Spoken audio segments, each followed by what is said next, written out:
안녕하세요. 영화 리뷰 채널 키노데이의 데이입니다. 이번 영상에서는 1월 26일에 개봉한 어드벤처 영화 해적 도깨비 깃발을 짧게나마 살펴보도록 하겠습니다. 자칭 고려 제일검이자 고려 무관 출신 해적단 두목 무치, 그는 바다를 떠돌다 해랑과 그녀의 해적단에 의해 간신히 구조됩니다. 의도치 않게 한 배에 동행하게 된 의적과 해적은 호랑이와 상어처럼 상극의 면모를 보이며 항해를 이어갑니다. 그러던 어느 날 이들은 함께 외구선을 약탈하던 도중 위화도 회군 당시 고려군 일부가 빼돌린 고려 왕실의 보물이 실존한다는 정보를 얻습니다. 일확천금의 기대에 부푼 이들은 불기둥과 번개섬이 기다리는 모험을 떠나게 됩니다. 한편 목적을 위해서라면 인명을 신경 쓰지 않는 부흥수 역시 탐라국의 왕이 되기 위해 이방원과 거래를 하고 고려 왕실의 보물을 차지하기 위해 바다로 나섭니다. 해적 도깨비 깃발은 2013년에 개봉했던 해적 바다로 간 산적의 속편으로 강하늘, 한효주, 이광수, 권상우, 최수빈, 오세훈, 김성호 등의 화려한 캐스팅을 자랑하며 큰 기대를 받는 영화입니다. 전편이 명량과 경쟁하면서도 866만 명이라는 놀라운 흥행을 기록했기 때문이기도 한데요. 사실 전편은 호불호가 명확히 갈리는 작품이기도 했습니다. 캐리비안 해적을 벤치마킹한 액션 어드벤처 장르다운 유쾌하고 박진감 넘치는 전개와 달리 부족한 짜임새나 완성도가 눈에 띄기도 했고 무엇보다도 역사 왜곡 논란을 피할 수 없었기 때문이죠. 캐리비안 해적이 역사적 사실과는 큰 관계없는 판타지였던 반면 해적 바다로 간 산적은 조선의 정통성을 부정하는 시각이 스토리의 중심에 위치해 있었습니다. 당장 주인공인 장사정은 고려군 무관으로서 위화도 회군의 반대에 산적이 되었고 영화는 그런 그가 사라진 조선의 국세를 찾는 여정을 다루고 있죠. 그러다 보니 이성계를 일방적으로 찬탈자라고 규정하거나 사불가론을 지나치게 사대주의적 시각에서 악의적으로 묘사하는 장면이 영화에 포함되기도 했습니다. 이러한 맥락에서 보면 해적 도깨비 깃발이 가야 할 길은 명확했습니다. 전편의 논란을 빼고 단점은 보완하고 장점은 유지해야 했습니다. 그리고 그 결과물은 비록 완전하지는 않아도 충분히 인상적이었습니다. 우선 역사적 측면부터 살펴보면 해적 도깨비 깃발의 역사 활용은 과오를 반복하지 않으면서 시리즈물로서의 연결성은 강조하고 또 차별화된 매력까지 더하는 한 수로 보입니다. 이는 역사를 대하는 태도를 바꾸고 동시에 새로운 역사적 사실을 적절히 각색한 결과라고 할 수 있겠습니다. 영화에서 이러한 변화는 크게 두 대목에서 확인할 수 있습니다. 우선 전편과 상극인 해적2의 역사관입니다. 영화의 시대적 배경은 여전히 고려 말 조선 초입니다. 하지만 작중 인물들이 조선 왕조를 대하는 태도는 장사정의 그것과는 다릅니다. 시대적 흐름에 맞춰 조선 왕조를 인정하는 자세를 취하기 때문인데요. 당장 보물을 백성들에게 나누겠다는 무치는 이렇게 말합니다.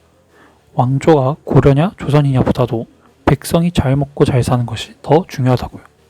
이는 전편의 역사 왜곡 논란을 피하면서도 나름 속편으로서 이전의 이야기를 발전적으로 계승하고 또 시리즈의 정체성까지도 챙겨가는 영리한 작법입니다. 두 번째 포인트는 그간 사극에서 두드러지지 않았던 한반도 본토와 탐라국의 관계를 활용한 악역 부흥수의 등장입니다. 현재의 제주도, 곧 과거의 탐라국은 역사적으로 독립국이었지만 고려 중기에 복속되었습니다. 그러나 이후로도 세습되는 성주가 존재하며 일정 수준의 자치권이 허용되는 등 고려의 속국이자 동시에 독립국가인 이중적 정체성을 유지했죠. 고려 말 목호에 진행 당시에 목호 측과 고려 진압군 측 모두 명목상 탐라의 지배자인 탐라 성주를 회유하기 위해서 노력을 기울였던 것이 그 방증입니다.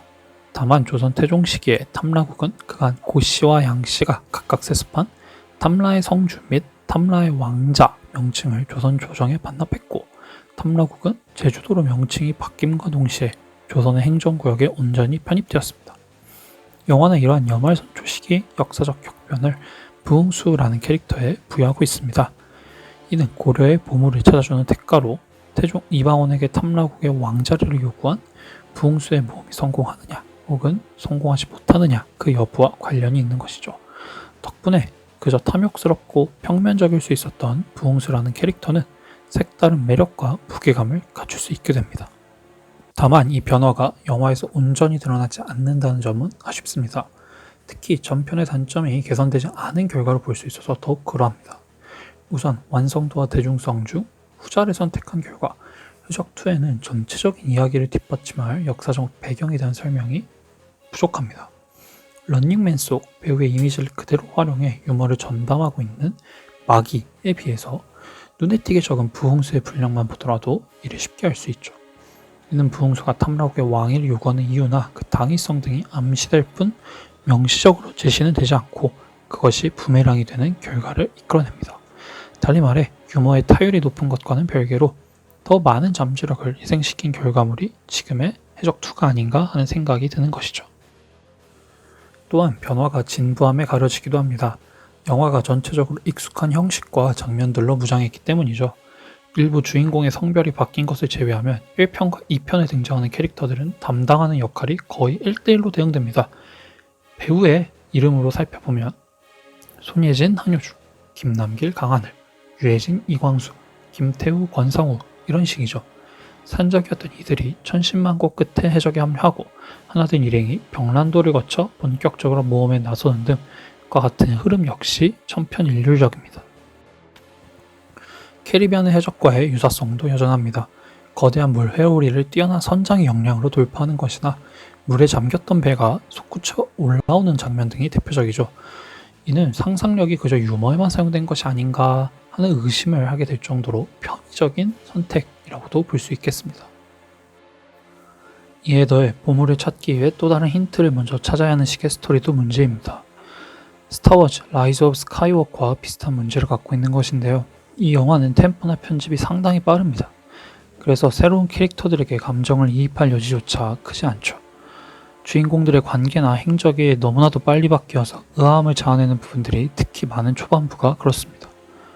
그 결과 사실 영화를 쫓아가는 일이 러닝타임 내내 아주 편안하다고 보기는 어렵습니다.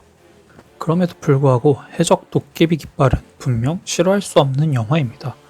유사한 점이 없진 않아도 한국의 캐리비안 해적을 표방하는 시리즈답게 액션 영화와 어드벤처물로서의 정체성은 확실하죠.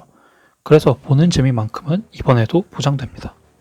액션의 경우 300 시리즈나 안시성에서 보았던 것처럼 슬로우 모션과 패스트 모션을 오가는 편집을 통해 맨몸 격투나 결투 장면의 긴장감이 끌어올려집니다. 전편과 달리 바다와 섬의 비중을 높여서 해적이라는 콘셉트를 더 적극적으로 활용한 것도 인상적입니다.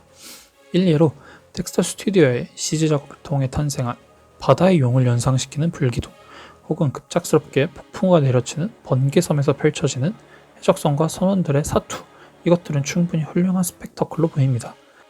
또 자칫 전편의 주인공들과 비교당할 수 있었던 새 캐릭터들을 지도자의 자격이라는 하나의 주제로 묶는 것 역시 영리한 선택입니다. 해적선의 단장인 해랑과 의적단의 두목인 무치가 한 배에 오르면서 이야기가 시작되는 만큼 자연히 영화는 누가 해적선의 리더가 될 것인지를 다룰 수밖에 없습니다. 이때 영화는 세부적인 플롯들을 통해 지도자의 자격에 대해 이야기하면서 하나의 톤을 갖춰나갑니다. 예를 들어 죽을 위기에서도 부활을 포기하지 않는 해랑과 그녀를 마지막까지 따르는 해적의 끈끈한 후회는 리더의 포용성을 강조해줍니다. 한편 지도자가 갖춰야 할 도덕성과 인간성은 과거 고려군 소속으로 상사와 부하 관계였던 무치와 부흥수의 갈등 그리고 두 지도자의 차이를 통해서 부각이 되죠. 심지어 늘 무시당하는 말단 부하였던 마기가 해적왕이 되는 과정에서 다소 과할 수 있었던 영화의 유머마저도 지도자의 자질과 자연스럽게 이어지는 것을 확인할 수 있습니다. 해적 도깨비 깃발은 분명 기대와 우려가 공존하는 영화였습니다. 하지만 직접 만나본 그 결과물은 나름대로 성공이라고 해볼 수 있을 것 같습니다. 여전히 완성도는 부족했지만 그게 장르 영화다운 쾌감을 즐기지 못할 정도의 장애물로 느껴지지는 않았기 때문이죠. 전편의 아쉬움을 역이용해 시리즈로서의 연결성을 확보하고 또 다른 재미와 감상 포인트를 선사하는 데 성공한 것 역시 충분히 인상적인 대목입니다. 그 결과 해적 도깨비 깃발은 준수한 장르 영화로서 오락에 의한, 오락을 위한 출항 준비를 모두 끝마친 것처럼 보입니다. 이상으로 해적 도깨비 깃발 리뷰를 모두 마치겠습니다.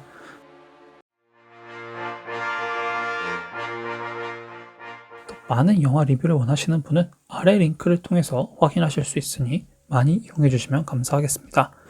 리뷰 내용이 마음에 드셨다면 리뷰 제작에 큰 힘이 되는 구독과 좋아요, 알림 설정까지 모두 부탁드리겠습니다. 영화 리뷰 끝까지 봐주셔서 감사합니다. 키노데이의 데이였습니다.